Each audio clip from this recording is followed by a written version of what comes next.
What's up guys, Cowbell13 here with another tip video for you guys. This will be tip video number 4. I'm doing it in a live comm format. It's a little bit more fun for me to be able to chat and shoot people at the same time. But I just have a couple tips I want to go over.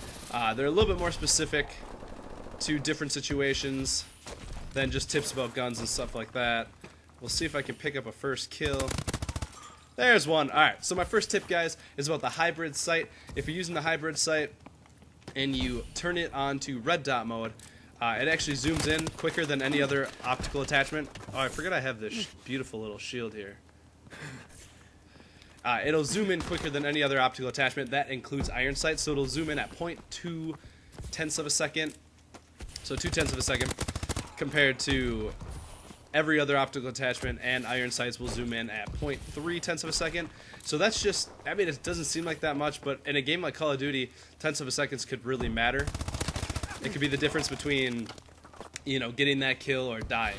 So I suggest you guys try that out. You could turn it on the red dot sight instead of having it zoomed in, and it will still work properly. That's what I do all the time. I have that on some of my classes. I'll show you a little video here of it zooming in and out. You could barely tell, but add it on a quick draw attachment and you could be owning people with your zoom in times. So my next tip is all about objective based game modes. So like hardpoint, domination, and momentum specifically. Oh, I'm not gonna land a single one of those shots.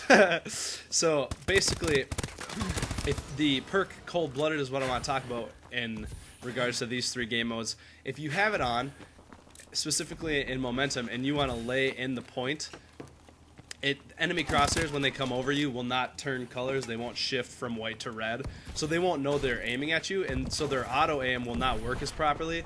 It'll still slow down, but it won't show you, it won't show them that you're right there. And so it could really help if you're laying by a dead body or something. You can easily cap those momentum points for your team. Somebody's right next to me. Oh gosh, there's somebody right next to me. Hold on, guys, hold on. Okay, that was the best shooting you guys have ever seen. But so if you use that, you can lay in a domination point or a hard point or a momentum point, and they're never going to be able to. They'll find you eventually, but it'll throw them off their game. They'll start shooting at dead bodies. They won't know you're laying there, so it's really helpful. So try that one out if you guys are objective-based players and you like playing those types of game modes. My next tip is mostly for S&D, but if you guys like to use Overkill. This is kind of the first COD game that I've noticed that it's not really a detriment to use Overkill. It's basically very usable. All you got to do is not use 2 perks in your slot 1 or slot 3. So what I did is I used lightweight instead of lightweight and like flak jacket or low profile.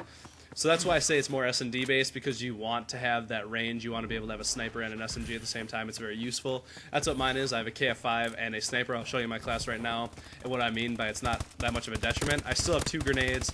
I still have 4 perks on. So I have 2 perk 3s, which are very necessary, and then I have lightweight, and I believe I have fast hands on to be able to switch between them a lot faster. So it's very usable. It's not much of a detriment like old CODs used to be. So I suggest you guys try it out. Even not in S&D, even in other game modes, it might be very useful. Maybe like Team Deathmatch or in Free-for-All for that matter, could be very useful.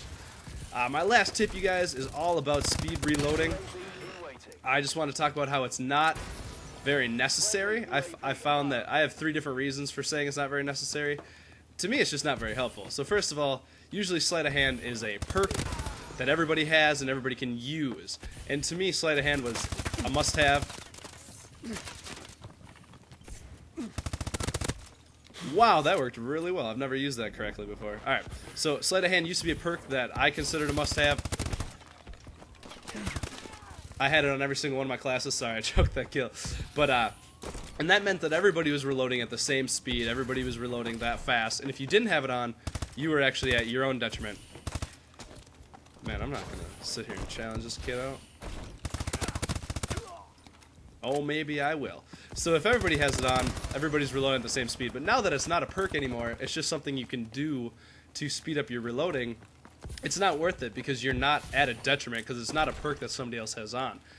And I also find that it's not worth it because most guns, if you look at their stats from different videos or if you want to look them up online, most guns actually reload relatively similar, speed reload and non-speed reload.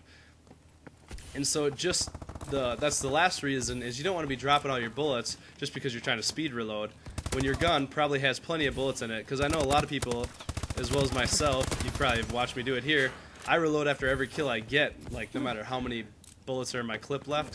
I've been trying to get better at it, but it's just habit. Out of habit, you do it. And so if you're speed reloading and you're doing this after every kill because it's out of habit, then you're losing all sorts of bullets in your mag just by dropping them. And then you're going to be out of bullets, and who knows, it might put you in a really bad situation.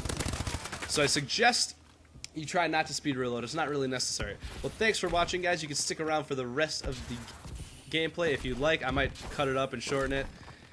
And we will see you guys in the next video. Thanks for watching. Subscribe and like, share with your friends. Peace out, guys. Here we go, here we go. If you guys stayed, thank you for staying. We're going to see if we can pull out a win here. I got a UAV I'm going to use. Alright. Hopefully we can pull this, guys. We're out, guys. We are at 24, and somebody else is at 21. Nope, nobody's out there. Alright. We'll come back in here. Somebody's shooting at me. Oh, baby, do the KF5.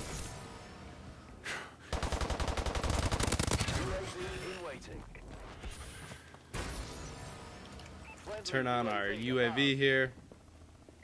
The other great thing about the KF5, guys, is that it has so many frickin' bullets in a mag. Let's go. This thing is my new favorite gun, by far. I'm literally lasering people with this thing, with the iron sights. And without, I have a silencer on for crying out loud. Look at that, right there. Thank you for watching, guys. Hopefully you guys take those tips and enjoy the rest of the video. Peace out.